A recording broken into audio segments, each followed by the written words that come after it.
म्हणजे फक्त त्याग नव्हे, ती जिद्द, आत्मविश्वास आणि कर्तृत्वाचे प्रतीक आहे. तिला संधी द्या, कारण तिचं यश म्हणजे आपल्या सगळ्यांचं यश आहे. महिला दिवस फक्त एक दिवस नाही, तर ती समानतेची सुरुवात आहे. जर स्त्रियांना समान संधी दिली तर त्या जग बदलू शकतात.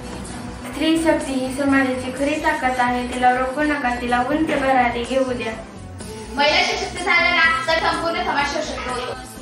शिक्षण हे स्त्री शक्तीचे प्रतीक आहे आणि प्रत्येक मुलगा तिच्या शिक्षणाचा पूर्ण हक्क आहे. स्वप्न पाहते, ध्येय गाठते, इतिहास घडवते.